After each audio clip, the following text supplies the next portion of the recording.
Buenos días, estamos en la clase de música, horario de las 10 a.m. Esperando la incorporación de los compañeros. Vamos a ver a qué hora se conectan, quién se conecta para dar inicio.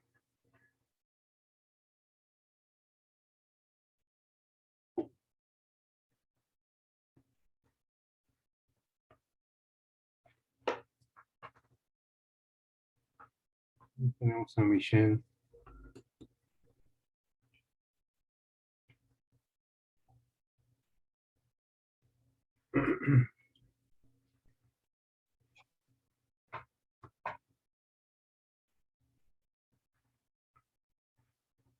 Michelle, ¿me escuchas? Sí, maestro. ¿Dónde se esconden que ya nadie se conecta? Es que, bueno, yo me había enfermado y también como que me quedé dormida algunas clases. Ajá. ¿Tú eres de San Pancho? No, no, No. no, No, es que tenemos alumnos de allá y hay dos, tres Michelles de allá. no soy. Ahí viene Lilian, otra. ¿Y a la feria profesiográfica? ¿Sí se conectaron?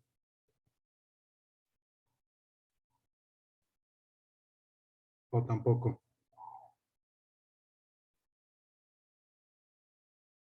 ¿Hay alguien que se llame Lilian y nos digan que ya está aquí? Aquí estoy. ¿Por qué no se conectaron a la feria? Yo sí me conecté. No, el Pedradón es general para... Ah, Ya perdón. estamos. Bueno, pero hubo una clase en que nadie se conectó. No sé si fue el otro martes. Y nunca supe por qué. Bueno, ¿ahí anda Carla o todavía no? Carla Magaña. Sí, profe, buenos días. Hola. ¿Le ponen de título, por favor? La música en el neoclasicismo.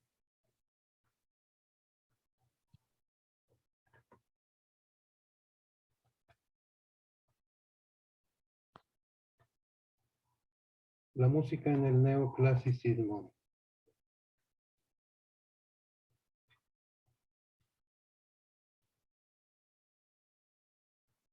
¿Listo?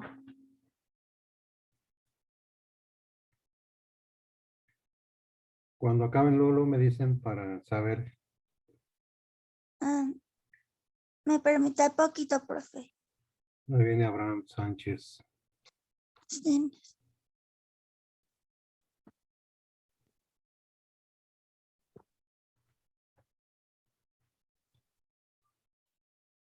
Entonces el título es, ¿quién más viene? Nereida. Ajá.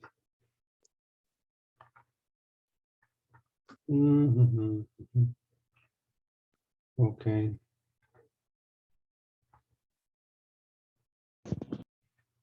Título, la música en el neoclasicismo.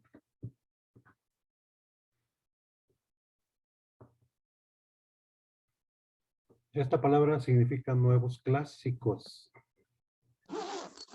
Hace muchos siglos existieron dos culturas grandiosas llamadas Grecia y Roma, a las que la historia se conoce como culturas clásicas.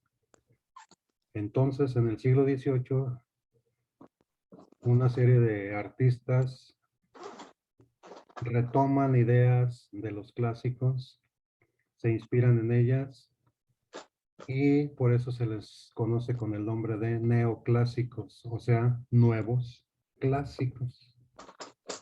Pero para saber esto, primero vamos a ver el marco histórico, o sea, qué sucedía en esta época en la que aparece el neoclasicismo. Entonces pónganle ahí primera actividad.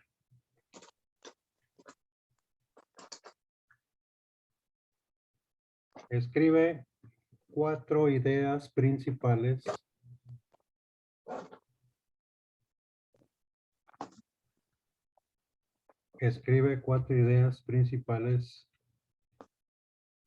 del siglo XVIII. O sea, ¿qué pasaba en el siglo XVIII? 4 ideas de lo que pasaba o pasó en el siglo XVIII. 4 ideas que nos digan qué sucedió en ese siglo XVIII. Las escriben y al que lea, sus puntos para el final.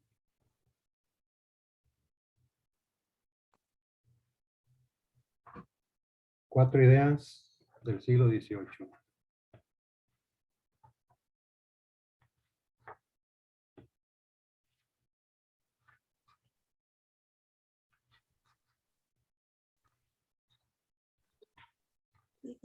Cuatro ideas. Ay, mis plumas. 4 ideas principales 8. del siglo XVIII. Para saber qué pasaba. Vamos a escribir. ¿Mandé? Vamos a escribir las 4 ideas del siglo XVIII. Así es. Mm, Sí.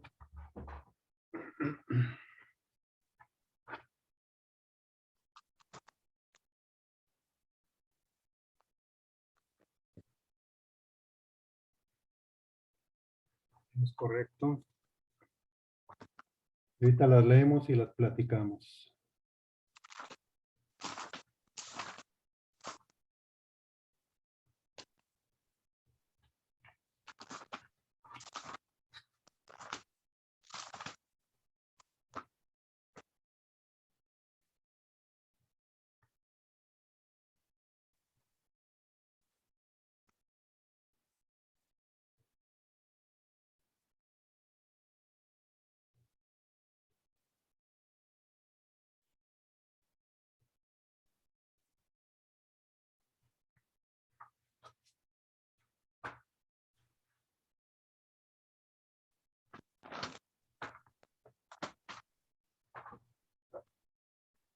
Yo, profe, Adelante, Lilian.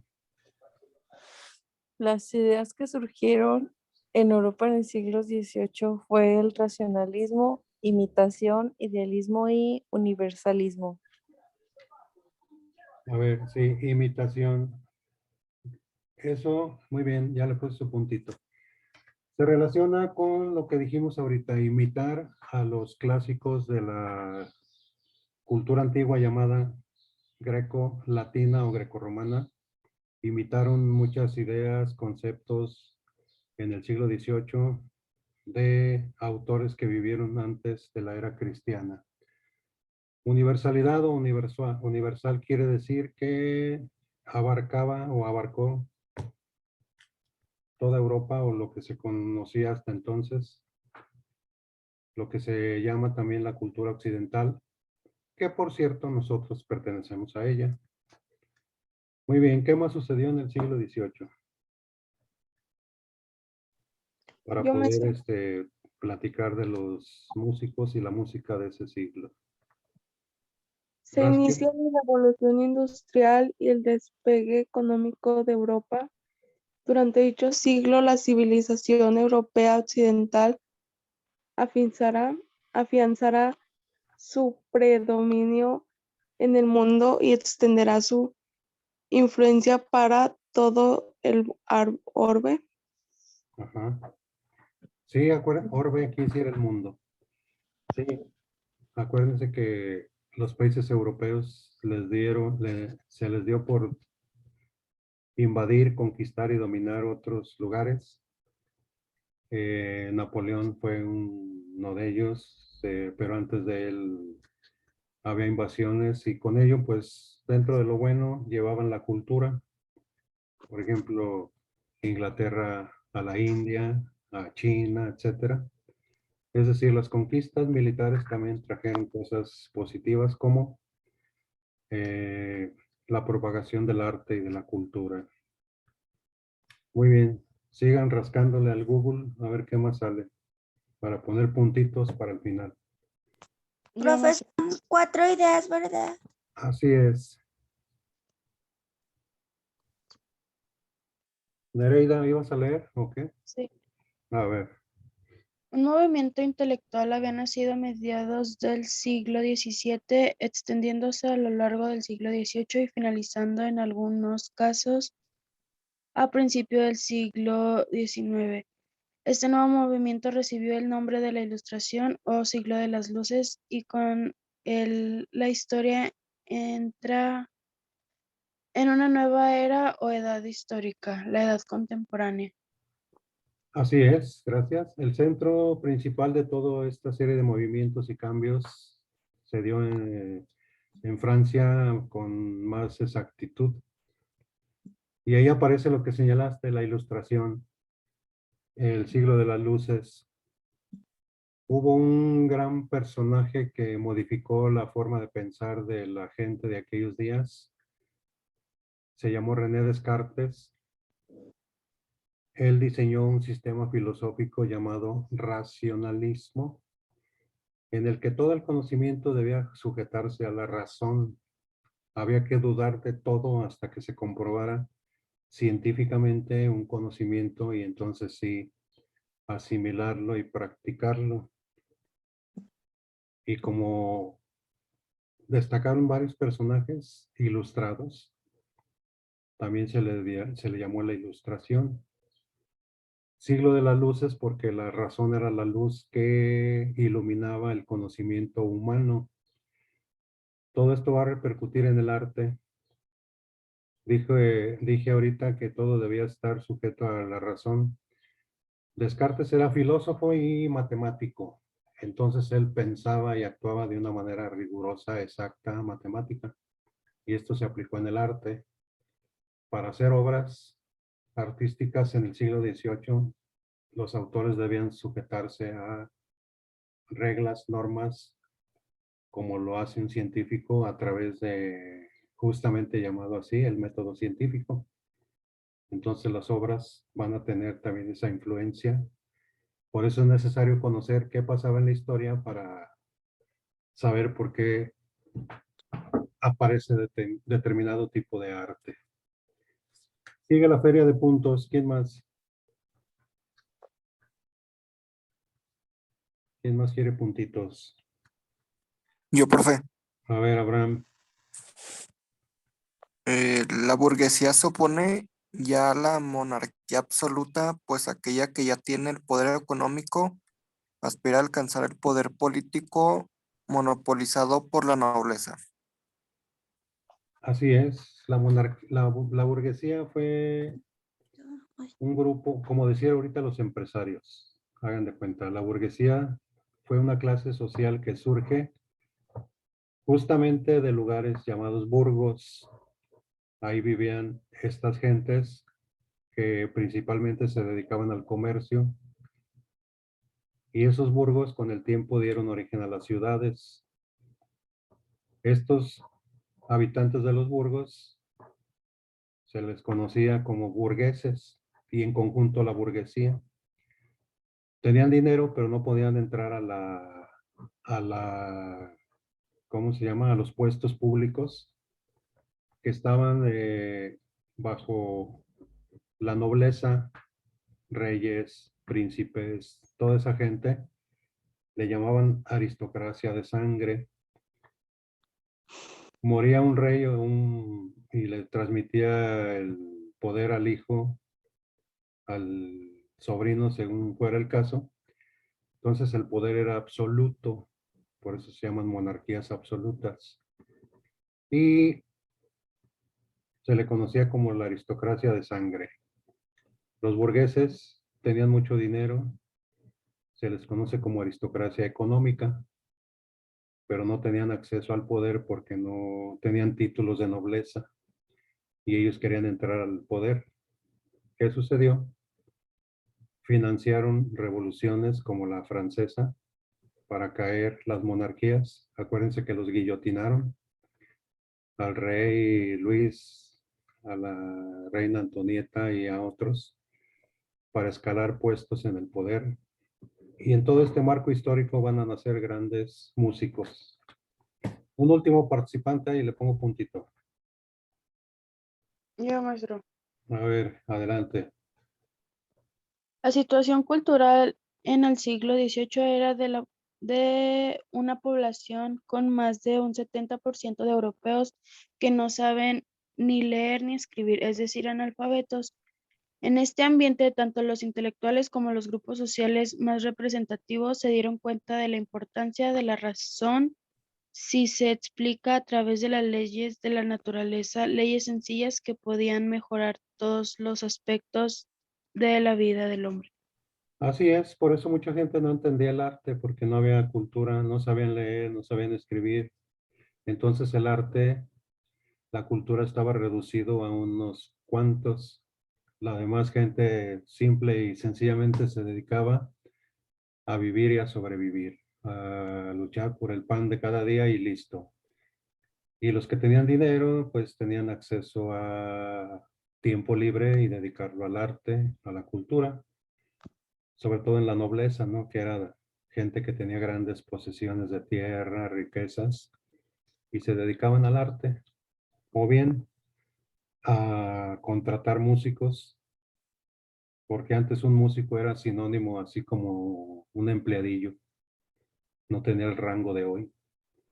Hoy los músicos y artistas se dan el lujo de poner quién sabe cuántos caprichos en sus contratos, si no, no actúan.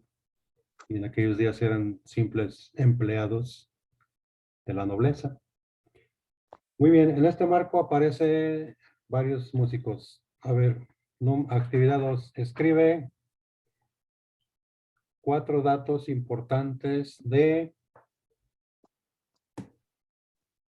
Mozart y 4 de Beethoven para conocerlos. 4 datos importantes de Mozart y 4 de Beethoven. ¿Quién fue? ¿Qué hizo? ¿Qué no hizo?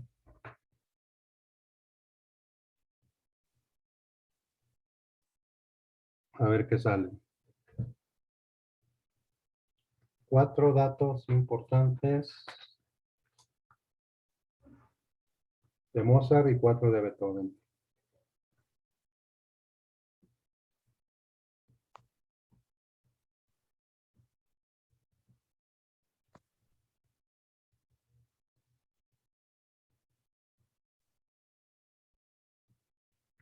Y ahorita el que participe, sus puntotes.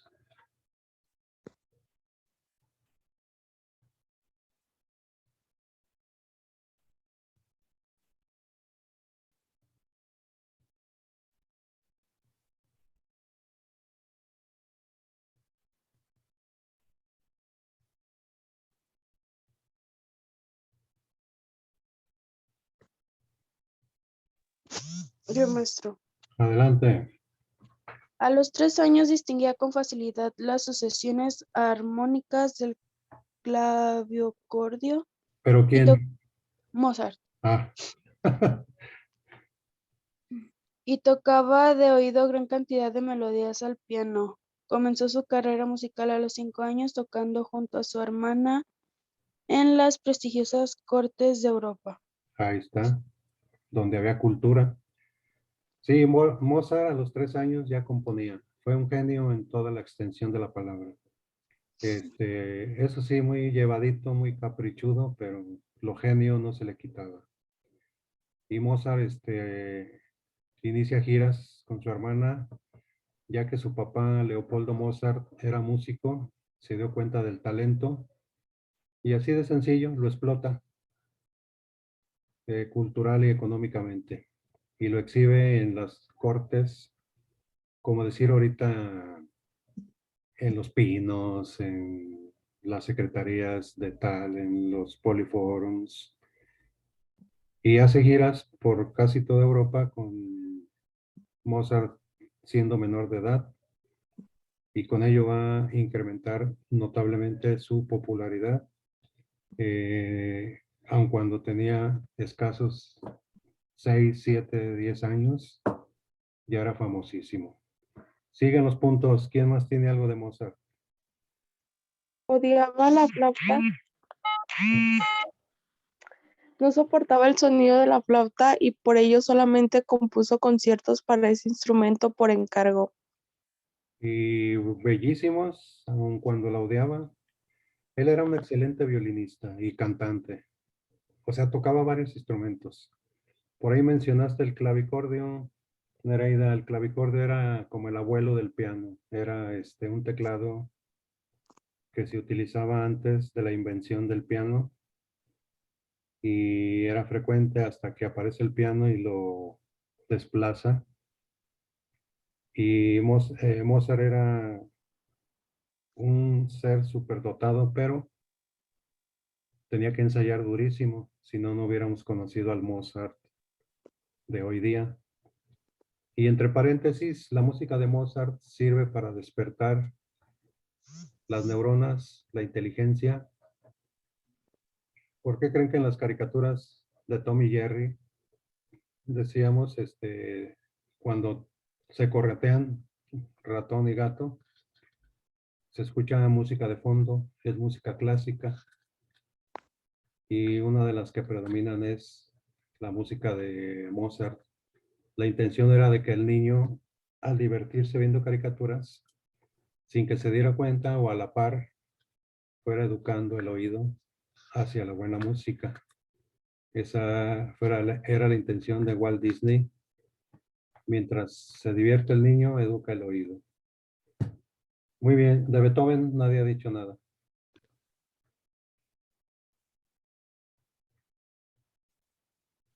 3, 4 datos como ahorita lo están haciendo. Yo, profe, A ver, Beethoven odiaba tocar el piano, era prácticamente analfabeto, siempre tuvo problemas de salud desde que nació. La primera obra de Beethoven data de 1782, cuando tenía 12 años. sí, fue otro genio. Tuvo como 100,000 enfermedades, cirrosis, hidropesia, que cuando les crece mucho el estómago, que no sé por qué la gente dice hidropesia, los nervios destrozados, pero esto fue, y luego la sordera, quedó completamente sordo, pero fue a consecuencia de su papá. Su papá era músico, alcohólico y se infecta o lo infectan de una enfermedad venérea llamada la sífilis, que era como el SIDA en su momento incurable. Y al que le daba sífilis avanzada, le destrozaba todo el sistema nervioso y lo volvía completamente loco, como le pasó a Federico Nietzsche, un filósofo, a Maupassant, un escritor. Y esta enfermedad trajo consecuencias en Beethoven. Toda esa serie de malestares físicos son producto de las secuelas o consecuencias que dejó la sífilis en el padre. Beethoven va perdiendo paulatinamente el oído hasta quedar completamente sordo. Y al final, ya cuando su sordera absoluta, se comunicaba con sus amigos y demás con cuadernillos. Y así como ahorita en el chat, cuando me escriben o ustedes escriben, que no se oye el micrófono, bla, bla, bla, me escriben un chat, así se comunicaba don Beethoven. Y esos cuadernillos están allá en los museos de Alemania como prueba de su sordera. Dicen, dirigió completamente sordo, sí, pero a pesar de que era gran músico ya no era igual. O sea, tenía fallas en la conducción de la orquesta. Ah, y aparte era muy rudo para el baño, ¿no? Y le gustaban puras princesas. Era un sugar de aquellos días. ¿Alguien más de don Beethoven? Títulos de obras de Mozart y de Beethoven. Algunos títulos de obras musicales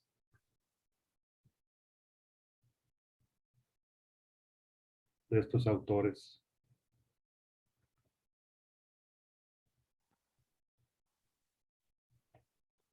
En otras palabras, ¿cómo se llaman algunas de sus obras? Unas 3 que mencionaran. Yo sería feliz.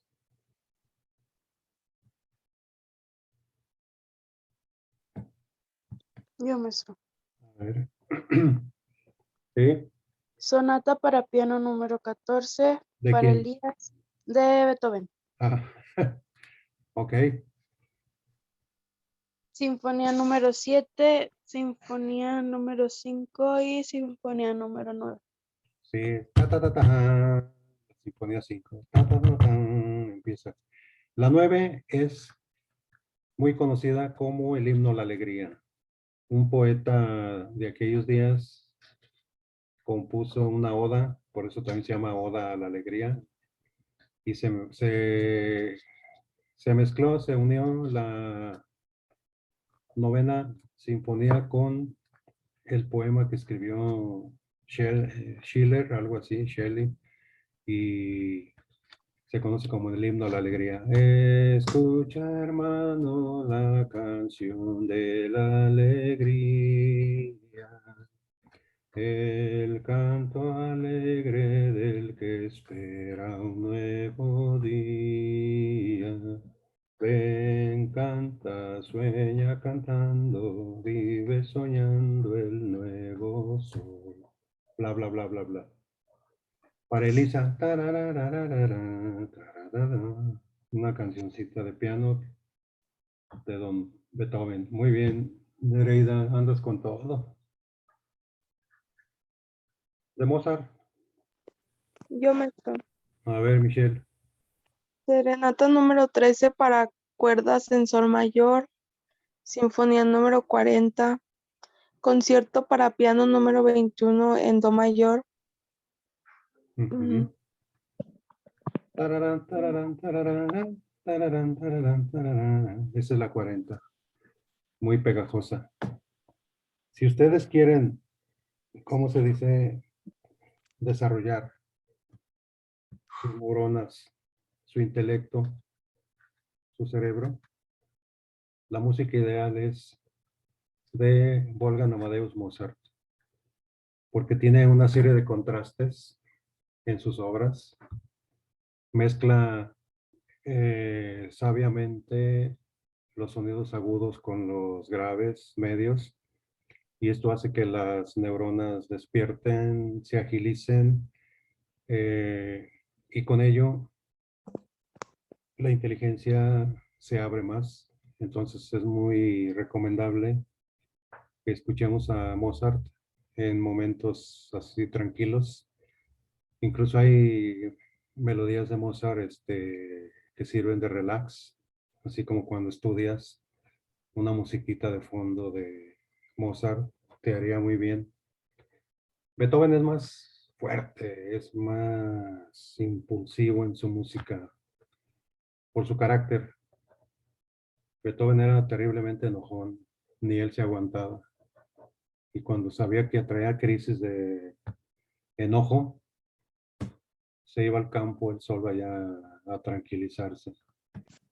Por lo que les dije, las consecuencias físicas que heredó y que tenía muchísimas enfermedades. Muy bien, entonces, ¿algo más que quieran comentar de don Mozart, de don Beethoven? Yo, profe. A ver, Carla, que ando peleándome con una mosca. Te escucho. Sí. ¿De quién? De Mozart. A ver,